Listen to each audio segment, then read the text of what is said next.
Finally जाकर एक 78 साल के बुजुर्ग और कमजोर गांधी जी का खून किया, वो अकेला नहीं था। नाथूराम के माता पिता को लगा कि उनके परिवार में पैदा होने वाले लड़कों पर कोई श्राप लगा है, तो इसकी वजह से उन्होंने इस लड़के को एक लड़की की तरह बड़ा करने का फैसला लिया। गोडसे और आप्टे जब पूना से बॉम्बे जाने के लिए निकले तो उन्होंने खुद ही अपना कवर ब्लो कर दिया। इस पॉइंट पर गांधी की हत्या करने का यह पूरा प्लान गड़बड़ा जाता है। ये पहली बार था जब गांधी की हत्या के अक्यूज्ड सभी लोग एक साथ मौजूद थे। सावरकर ने इन सबको कहा, सफल होकर वापस आओ। लेकिन सवाल ये उठा कि गांधी को मारेगा कौन? गोडसे ने इस पूरे मर्डर प्लान से खुद को सेफ रखने के लिए एक अलग प्लान बना रखा था। इसकी प्लानिंग में 1 साल से ज्यादा का समय लगा और इसमें ऐसे ऐसे लोगों के नाम सामने आते हैं जिन्हें सुनकर आप भी हैरान हो जाएंगे। नमस्कार दोस्तों, जुलाई 1944 ब्रिटिश इंडिया सरकार ने महात्मा गांधी को कुछ ही हफ्तों पहले रिहा किया था जेल से, उनकी बिगड़ती तबीयत को देखकर। पुणे के पास एक हिल स्टेशन है पंचगनी नाम से, वहीं पर गांधी जी जाकर रेस्ट कर रहे थे। समय समय पर वो जनता के बीच रहकर इस वक्त सभाएं भी कर रहे थे। एक दिन एक ऐसी ही पब्लिक गैदरिंग कर रहे थे वो कि उनकी सभा में करीब 18-20 लोगों की भीड़ पहुंच गई। इस भीड़ में लोगों ने काले झंडे लिए हुए थे और गांधी जी के खिलाफ नारे लगा रहे थे। आप में से ज्यादातर लोग जानते नहीं होंगे इस घटना के बारे में, लेकिन इसी भीड़ में मौजूद था नाथूराम गोडसे। अचानक से गोडसे एक चाकू निकालता है और गांधी जी की तरफ बढ़ता है हमला करने के लिए। लेकिन आसपास खड़े लोग उसे रोककर पकड़ लेते हैं। गांधी जी हैरान थे कि आखिर था कौन ये बंदा और क्यों उन पर हमला करना चाह रहा था। ये गोडसे को अपने पास बुलाते हैं और कहते हैं कि आप 8 दिन तक मेरे साथ रहो, जिससे हम एक दूसरे को समझ सके। लेकिन बताया जाता है कि गोडसे ने इस ऑफर को रिजेक्ट कर दिया और गांधी के कहने पर गोडसे को उस वक्त छोड़ दिया गया। असल में बात क्या है दोस्तों कि 1948 की एक्चुअल असैसिनेशन से पहले महात्मा गांधी को मारने की कई बार कोशिश की गई थी और गोडसे ने जब फाइनली जाकर एक 78 साल के बुजुर्ग और कमजोर गांधी जी का खून किया, वो अकेला नहीं था। ये एक बहुत ही सोची समझी गई लंबी चली साजिश थी जिसमें कई सारे लोग जुड़े थे। इसकी प्लानिंग में 1 साल से ज्यादा का समय लगा और इसमें ऐसे ऐसे लोगों के नाम सामने आते हैं जिन्हें सुनकर आप भी हैरान हो जाएंगे। आइए जानते हैं महात्मा गांधी के असैसिनेशन की पूरी कहानी आज के इस वीडियो में। इस वीडियो को देखकर बहुत से लोगों को तकलीफ हो सकती है, स्पेशली वो लोग जो व्हाट्सएप से अपना हिस्ट्री का ज्ञान लेते हैं। मेजरली इस वीडियो की रिसर्च के पीछे कई सारी हिस्टोरिकल किताबों को रेफर किया गया है, जैसे कि Gandhi's assassin the making of Nathuram Godse by journalist Dhirendra Jha.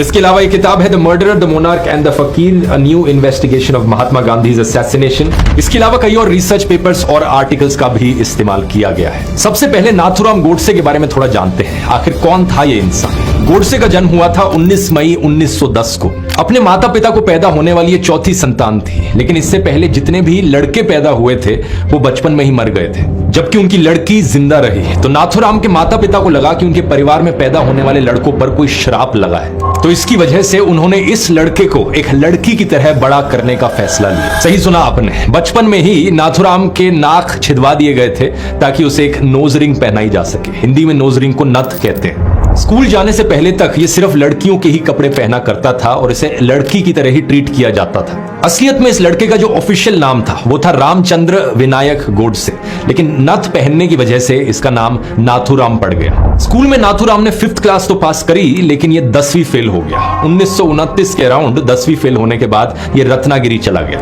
यहाँ ये संपर्क में आता है पहली बार विनायक दामोदर सावरकर से। ये दोनों ही लोग महाराष्ट्र की चितपावन ब्राह्मण कम्युनिटी से आते थे। सावरकर पर ब्रिटिश सरकार ने ट्रैवल रिस्ट्रिक्शंस लगा रखी थी, तो वो रत्नागिरी से बाहर नहीं जा सकते थे, लेकिन उन्होंने यहीं पर गोडसे को ग्रूम करना शुरू किया। गोडसे सावरकर से बहुत इंस्पायर्ड था, इसकी बात आगे वीडियो में करेंगे। लेकिन इसके बाद ही जाकर करीब 1932 के अराउंड गोडसे ने आरएसएस और सावरकर की पार्टी हिंदू महासभा को ज्वाइन किया। महात्मा गांधी के असैसिनेशन में नाथूराम गोडसे के बाद एक और नाम है जो दूसरे नंबर पर लिया जाता है, नारायण आप्टे। ये फोटो आप देख सकते हैं। नारायण आप्टे भी चितपावन ब्राह्मण कम्युनिटी से आता था और 1938 में ये सावरकर का फॉलोअर बना। आप्टे वैसे तो शादीशुदा था, लेकिन धीरेंद्र झा अपनी किताब में बताते हैं कि इसके कई लड़कियों के साथ अफेयर्स थे, जिनमें से एक अफेयर के बारे में मेंशन करना बनता है। एक 18-19 साल की क्रिश्चियन लड़की मनोरमा के साथ अफेयर। 1946 में आप्टे ने मनोरमा को अपनी वाइफ बताकर सावरकर से भी मिलवाया था, लेकिन आप्टे की गोडसे से मुलाकात इससे करीब 4 साल पहले 1942 में हुई, जिसके बाद इन्होंने साथ में मिलकर एक हिंदू राष्ट्र दल नाम से एक संगठन शुरू किया। इसके बाद इन दोनों ने अग्रणी नाम का एक अखबार भी शुरू किया था, जिसका का एडिटर गोडसे बना।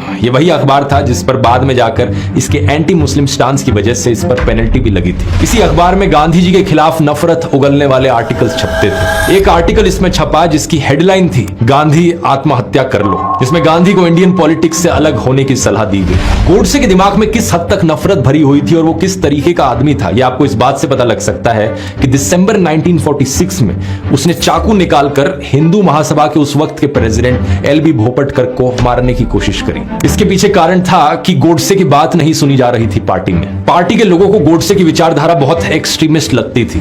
अगस्त 1947 में इनके अग्रणी अखबार पर एक और पेनल्टी लगी। इस पेनल्टी को भरने की बजाय गोडसे और आप्टे ने साथ में मिलकर हिंदू राष्ट्र नाम से एक नया अखबार शुरू कर दिया। महात्मा गांधी इस वक्त इतने इन्फ्लुएंशियल थे कि देश में ज्यादातर हिंदू उन्हें सबसे बड़ा लीडर मानते थे और इसी वजह से आरएसएस और हिंदू महासभा जैसी ऑर्गेनाइजेशंस जो खुद को हिंदुओं का ठेकेदार बताती थी वो एकदम मार्जिनलाइज्ड हो चुकी थी। दूसरा, गोडसे की नफरत के पीछे एक कारण था कि गांधी एक सेक्युलर डेमोक्रेसी के पक्ष में थे, जबकि आरएसएस और हिंदू महासभा एक हिंदू राष्ट्र बनाना चाहते थे देश। हिंदू राष्ट्र मतलब देश धर्म के हिसाब से चलेगा, लेकिन गांधी जी धर्म और राजनीति को एक दूसरे से अलग अलग रखना चाहते थे। पार्टीशन के बाद दिल्ली में दंगे हुए थे और सितंबर में गांधी ने गोलवलकर से इनके बारे में एक मीटिंग भी की थी।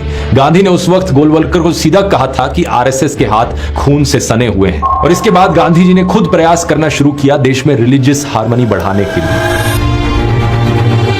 8 दिसंबर 1947 दिल्ली पुलिस के इंटेलिजेंस डिपार्टमेंट ने नोट किया कि एक क्लोज डोर मीटिंग हुई थी जिसमें आरएसएस के हेड एमएस गोलवलकर ने कहा कि महात्मा गांधी मुसलमानों को इंडिया में रखना चाहते हैं। गांधी अब हिंदुओं को और मिसलीड नहीं कर सकते।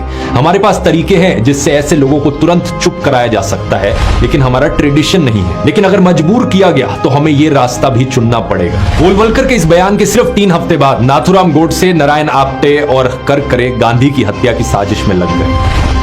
ये सीधे तौर पर गांधी की हत्या करना चाहते थे, लेकिन सवाल ये उठा कि गांधी को मारेगा कौन। नारायण आप्टे और नाथुराम गोडसे में से कोई भी ये करने को तैयार नहीं था। 2 जनवरी 1948 को ये दोनों जाकर विष्णु करकरे से अहमदनगर में मिलते हैं। विष्णु करकरे इनको मदनलाल पाहवा नाम के एक आदमी का नाम सजेस्ट करता है। ये बंदा है जो मारने का काम कर सकता है। मदनलाल एक रेफ्यूजी था जो पाकिस्तान से आया था और कई हफ्तों से करकरे के साथ रह रहा था। शुरुआत में करकरे जब मदनलाल पाहवा से मिला था तो ये लड़का कुछ काम ढूंढ रहा था, कमाई का जरिया ढूंढ रहा था। करकरे ने इसे लालच दिया कि ये इसके लिए एक नारियल की दुकान खुलवा देगा जहां से उसकी कुछ कमाई हो जाएगी, लेकिन असलियत में करकरे ने इसके लिए कुछ और ही प्लान कर रखा था। करकरे पाहवा का इस्तेमाल किसी गुंडे की तरह करने लगा, मुस्लिम रेडी वालों और दुकानदारों को परेशान करने के लिए, उनके घरों पर बम फेंकने के लिए। जब करकरे ने पहली बार पाहवा को गोडसे और आप्टे से मिलवाया तो इसे कोई आइडिया नहीं था कि ये लोग क्या प्लान कर रहे हैं। ये 6 जनवरी साल 1948 को ही होता है कि पाहवा को पहली बार पता चलता है कि ये लोग एक्चुअली में गांधी को मारने का प्लान बना रहे हैं।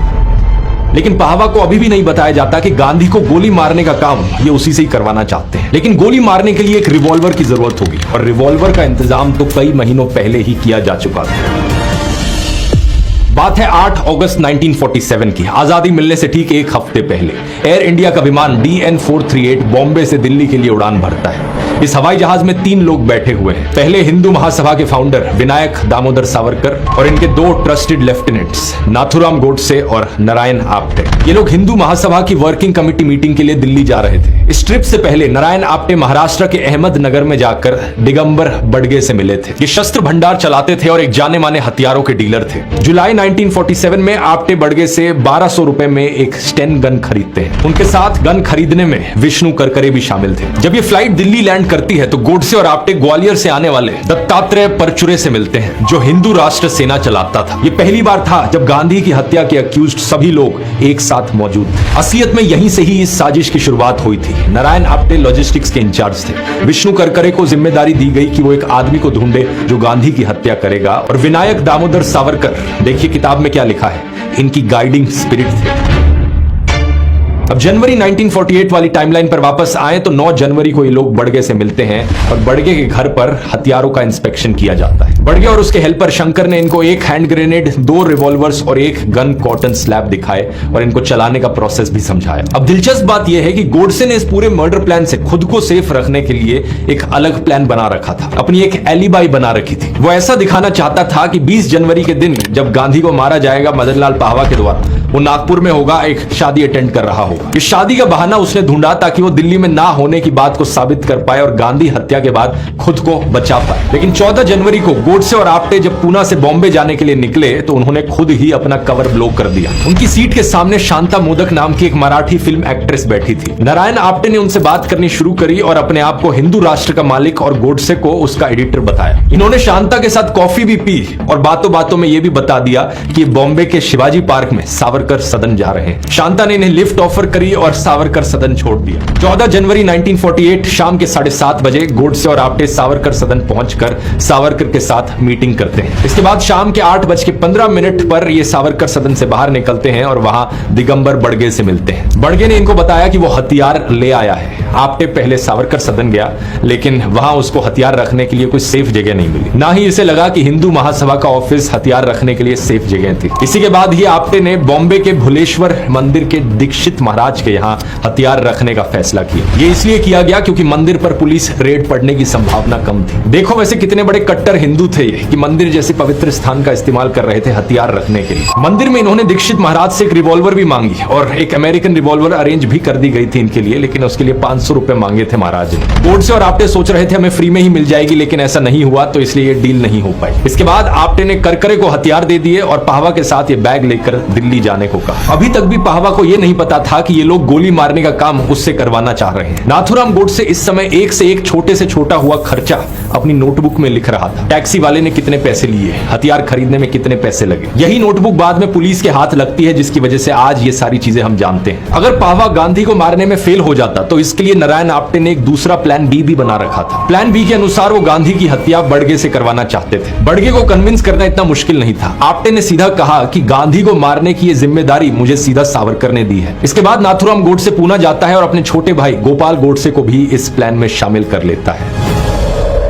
17 जनवरी 1948 सुबह के 7 बजे गोडसे, आप्टे, बड़गे और शंकर बॉम्बे के वीटी स्टेशन पर मिलते हैं। सुबह इन्होंने कई लोगों से मिलकर पैसे इकट्ठे किए और इसके बाद गोडसे ने कहा कि इनको सावरकर के दर्शन कर लेने चाहिए। इसलिए चारों लोग फिर सावरकर सदन जाते हैं। शंकर ने बाहर इंतजार किया, बड़गे को ग्राउंड फ्लोर पर रुकने को कहा गया और सिर्फ गोडसे और आप्टे सावरकर से मिलने ऊपर गए। 5-10 मिनट बाद ये नीचे आए और इनके पीछे सावरकर भी खड़े थे। सावरकर ने इन सबको कहा सफल होकर वापस आओ। इसके बाद दोपहर के 1:30 बजे गोडसे और आप्टे ने अहमदाबाद होकर दिल्ली जाने वाली फ्लाइट पकड़ी और इस फ्लाइट में इनको दादा महाराज मिले। जब ये प्लेन अहमदाबाद में रुका तो दादा महाराज ने इनसे पूछा पाकिस्तान और हैदराबाद पर हमला करने वाले इनके फेल्ड प्लान्स के बारे में। इस पर गोडसे चुप रहा, लेकिन आप्टे ने जवाब दिया आगे देखो अब हम क्या करने वाले हैं। वैसे यहां सोचकर देखो दोस्तों, ऐसे लोग जो अपनी कट्टर विचारधारा के चलते दूसरे शहरों पर हमले करने के प्लान्स बनाते हैं, किसी इंसान को असैसिनेट करने के इतने डिटेल्ड प्लान्स बनाते हैं, ऐसे लोगों को एक आतंकवादी कहना जायज नहीं होगा। यही कारण है कि नाथुराम गोडसे को अक्सर आजाद भारत का पहला आतंकवादी कहा जाता है। 17 जनवरी 1948 शाम को इनकी फ्लाइट दिल्ली पहुंचती है। कनॉट प्लेस की मरीना होटल में एक कमरा बुक करते हैं और अगले 2 दिन 18 जनवरी और 19 जनवरी ये बिरला हाउस की रेकी करते हैं, आसपास इंस्पेक्शन करते हैं, क्योंकि ये बिरला हाउस ही जगह थी जहां पर महात्मा गांधी रह रहे थे। इसी बीच गोपाल गोडसे भी एक रिवॉल्वर लेकर दिल्ली आ जाता है और इनको ज्वाइन करता है। गोपाल, करकरे और पाहवा ये हिंदू महासभा के दफ्तर में रुकते हैं। 17 जनवरी को पाहवा दिल्ली आकर अपने मामा से भी मिलता है, जो उसे बताते हैं कि उसकी शादी उसके पिता ने तय कर दी है। 18 जनवरी को पाहवा अपनी मंगेतर के घर भी चला जाता है। वहां उसकी मुलाकात होती है मंगेतर के चाचा से। वो पाहवा को बताते हैं कि सब्जी मंडी में जवाहरलाल नेहरू की एक मीटिंग चल रही है और वो उनके साथ पाहवा नेहरू की मीटिंग अटेंड करने भी चला जाता है। 19 जनवरी की रात पाहवा सोने की तैयारी कर रहा था कि तभी नारायण आप्टे उसके कमरे में आता है।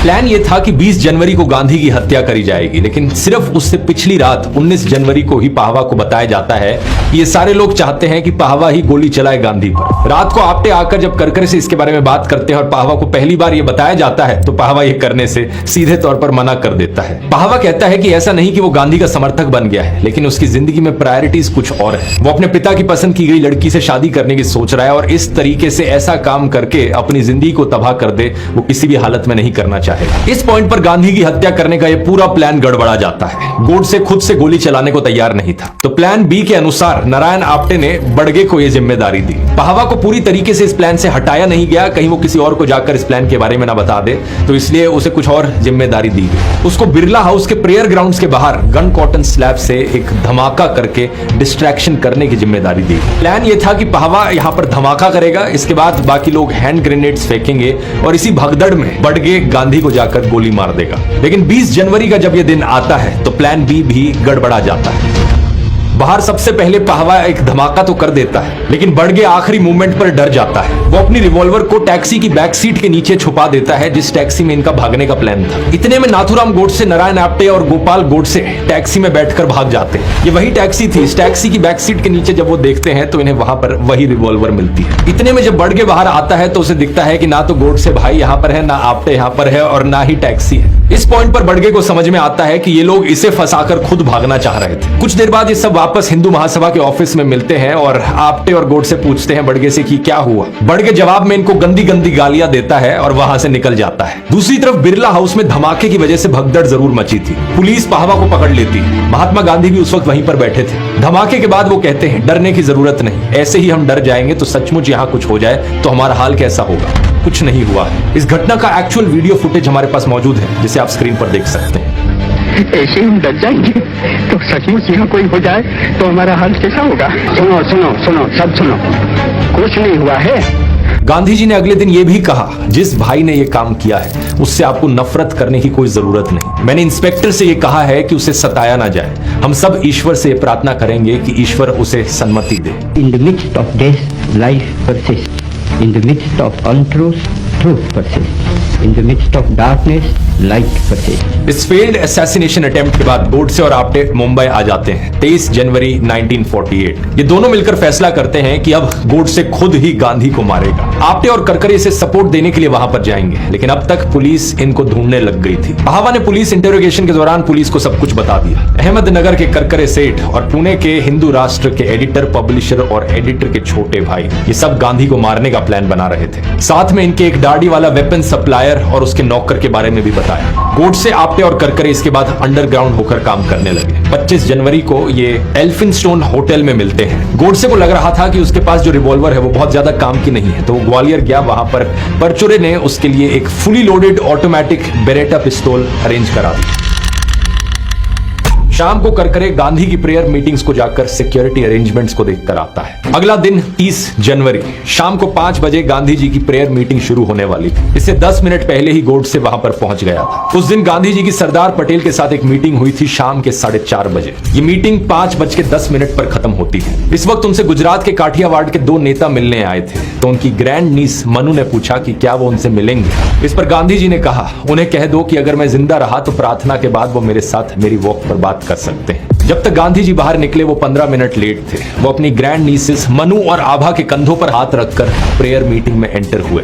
गोडसे इतने में गांधी के पास पहुंचा और मनु के पास से गांधी की तरफ बढ़ा, जैसे उनके पैर छूने जा रहा। मनु ने उसे रोकने की कोशिश की, ये बोलकर कि हम ऑलरेडी लेट हो रहे हैं, लेकिन इतने में ही गोडसे ने मनु को धक्का दिया, नमस्ते गांधी जी कहा और रिवॉल्वर निकालकर 3 गोलियां चला दी। गांधी जी के मुंह से सिर्फ शब्द निकले, हे राम, हे राम। इत्तेफाक की बात देखिए, गांधी जी ने उसी सुबह मनु को कहा था, अगर कोई मुझ पर गोलियां चलाए और मैं बिना तड़पे और भगवान का नाम अपने होठों पर लिए मर जाऊं, तो तुम दुनिया से कहना कि हाँ, ये एक सच्चा महात्मा था। गांधी पर गोलियां चलने के बाद पास में खड़े पुलिस वालों ने गोडसे को कस्टडी में ले लिया, लेकिन आप्टे और करकरे वहां से भाग निकले। गांधी की हत्या की खबर सुनकर पूरा देश शॉक रह गया।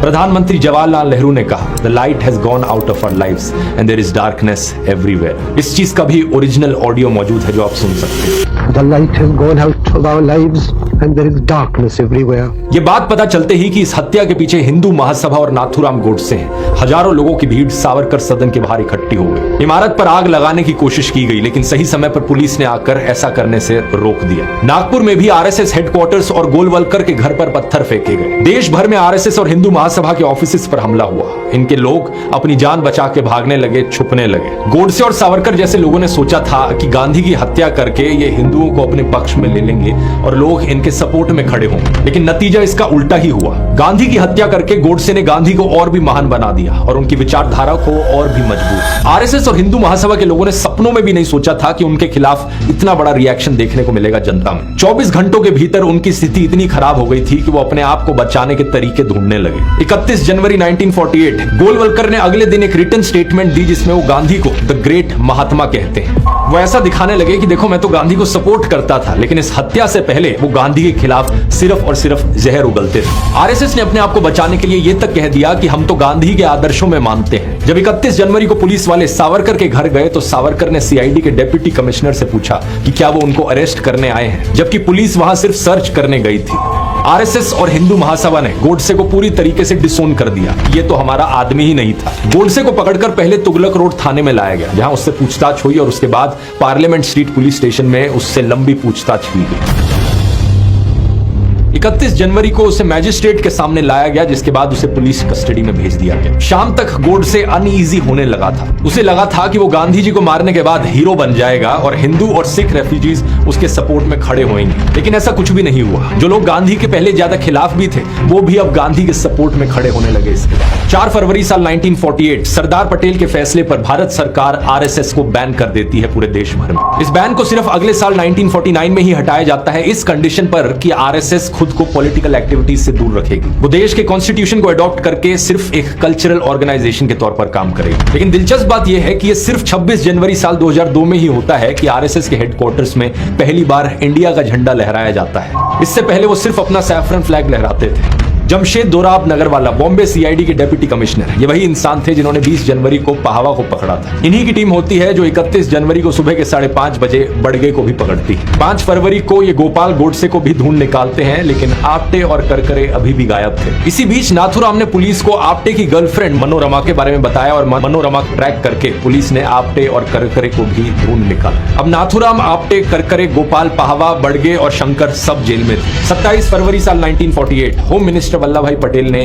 जवाहरलाल नेहरू को एक चिट्ठी लिखी। इसमें उन्होंने कहा, मैं बापू की हत्या के केस पर डेली अपडेट्स ले रहा हूं। सावरकर के अंडर हिंदू महासभा की फैनेटिकल विंग ने इस हत्या की साजिश की है और बाद में इसको अंजाम दिया है। इसके बाद सावरकर को भी अरेस्ट कर लिया जाता है। नाथूराम की इंटेरोगेशन 4 मार्च तक चलती है और 24 मई को गोडसे और इन सभी लोगों का ट्रायल शुरू होता है। There are 9 accused. Godse, the alleged assassin, is on the left. He was fairly solemn, the others apparently very cheerful. The judge of the special court is Mr. Atma Karan, and here's another picture of the chief prisoner, Nathuram Vinayak Godse. Court में गोडसे गांधी को मारने के कारण बताता है। वो कहता है कि गांधी पार्टीशन के लिए जिम्मेदार थे। अब असलियत में ये बात सरासर झूठ है। असलियत में गांधी जी उन गिने चुने लोगों में से थे जो आखिर तक पार्टीशन के खिलाफ रहे थे। ये बात आप भी जानते ही होंगे। 3 जून 1947 को जिस दिन पार्टीशन को अनाउंस किया गया, उस दिन गांधी जी ने राजेंद्र प्रसाद को कहा था, I can see only evil in the plan. जबकि सच बात यह है कि सावरकर, जिसको नाथूराम गोडसे सबसे ज्यादा मानता था, इन्होंने 1943 में कहा था, मुझे मिस्टर जिन्ना की 2 नेशन थ्योरी से कोई झगड़ा नहीं है। अगर गोडसे सही में इस कारण में मानता तो वो अपने गुरु सावरकर को जाकर पहले गोली मारता और साथ में जिन्ना को भी मारता। दूसरा कारण गोडसे देता है कि गांधी जी ने 55 करोड़ रुपए इंडियन गवर्नमेंट के कैश बैलेंस से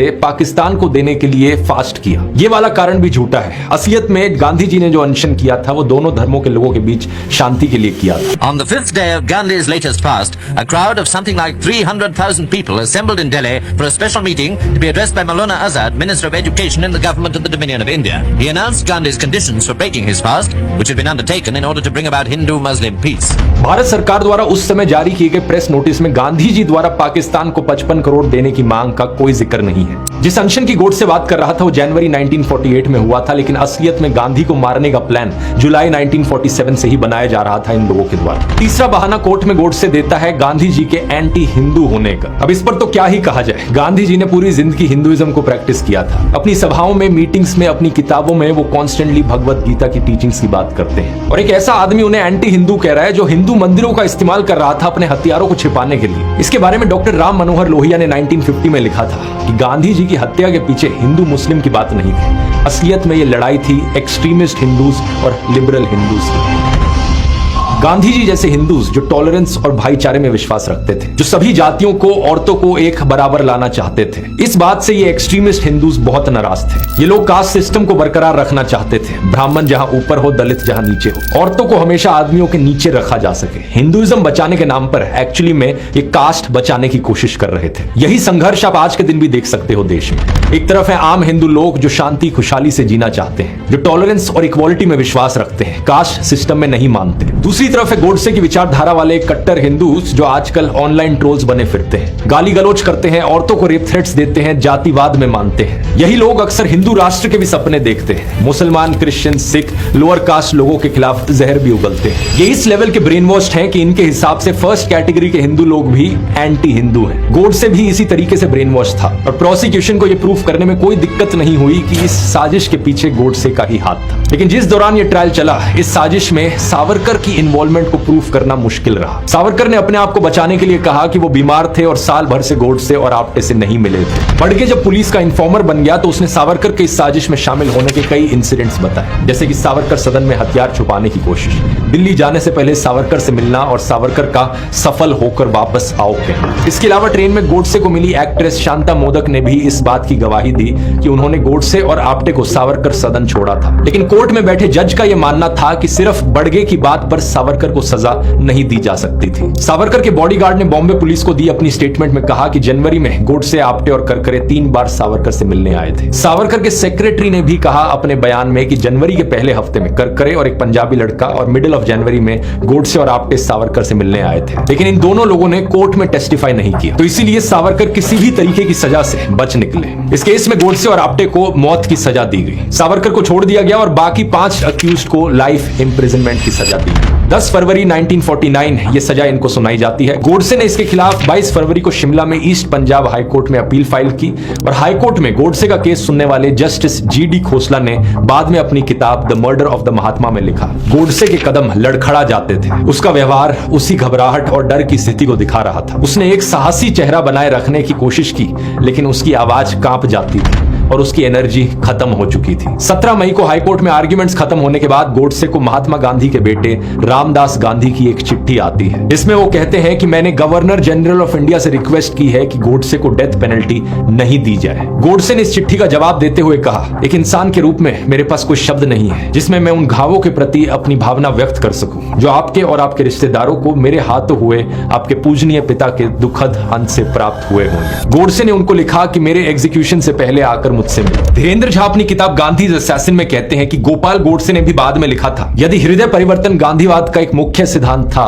तो इसे डेथ सेंटेंस लागू ना करके यहां आजमाया जा सकता था। नाथुराम गांधीवादियों की तरफ से ऐसी किसी कोशिश का एंग्शियसली इंतजार कर रहा था। ये सब डेस्परेट कोशिशें थी गांधी की हत्या करने के बाद गांधी के रास्ते के जरिए अपनी जान बचाने की। इस बात से एक बार फिर से साबित होता है गांधी को जरूर मार दिया गया गोडसे के द्वारा, लेकिन जीत यहां पर गांधी की ही हुई। 22 जून को हाईकोर्ट ने भी ट्रायल की सजा को बरकरार रखा। इसके बाद गोडसे ने प्रिवी काउंसिल ऑफ इंग्लैंड के सामने अपील करी अपनी जान बचाने के लिए, क्योंकि इस पॉइंट ऑफ टाइम तक इंडिया अभी भी एक ब्रिटिश डोमिनियन था और ये इंडियंस के लिए फाइनल कोर्ट ऑफ अपील्स थी। लेकिन अक्टूबर 1949 में प्रिवी काउंसिल ने भी गोडसे की अपील को डिसमिस कर दिया। नवंबर 1949 में LG थाटे जो 1944 में गांधी पर हुए मर्डर अटेम्प्ट में गोडसे के साथ था, उसने गवर्नर जनरल ऑफ इंडिया को एक चिट्ठी लिखी जिसमें उन्होंने लिखा कि गोडसे और आप्टे को गांधीवादी सर्वोदय समाज के सुपरविजन में रखा जाए, जिससे कि गोडसे और आप्टे की सोच को बदला जा सके। यानी कि गोडसे के साथ ही अब गोडसे को उसकी जान बचाने के लिए गांधीवादी बनाने को तैयार थे। लेकिन अभी भी एक सवाल जरूर था,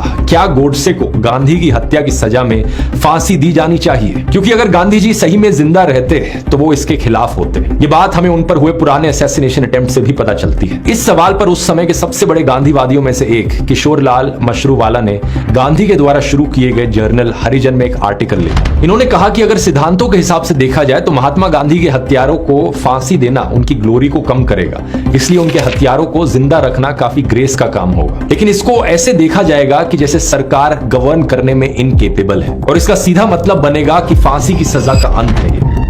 क्योंकि अगर गोडसे को जिंदा रखा गया और बाकी सभी हत्यारों को फांसी दी गई आने वाले समय में, तो ऐसा लगेगा कि सिर्फ अहिंसा के महात्माओं को मारने पर फांसी नहीं होगी। इसलिए अगर भारत सरकार गोडसे को फांसी देती है तो इसमें गलती ढूंढना मुश्किल होगा। इस आर्टिकल के बाद फांसी के सवाल पर डिबेट खत्म होती है और गोडसे को 15 नवंबर 1949 को फांसी दे दी जाती है। जस्टिस जीडी खोसला अपनी किताब में लिखते हैं कि गोडसे ने जेल में अपने अंतिम दिनों में जेल में अपने काम पर पश्चाताप किया था। उसने कहा था कि अगर उसे दूसरा मौका दिया जाता तो वो अपना बाकी जीवन शांति के प्रचार और अपने देश की सेवा में बिताता। इसलिए बात बड़ी साफ है कि जीत तो यहाँ पर गांधी की ही हुई, जीता तो यहाँ पर गांधीवाद ही। दुनिया के सबसे महान साइंटिस्ट में से एक एल्बर्ट आइंस्टाइन ने गांधी जी के बारे में कहा था, generations to come will scarce believe that such a one as this ever in flesh and blood walked upon this earth. आने वाली पीढ़ियों को यकीन करना मुश्किल होगा कि ऐसा इंसान भी कभी धरती पर रहा होगा। बहुत बहुत धन्यवाद।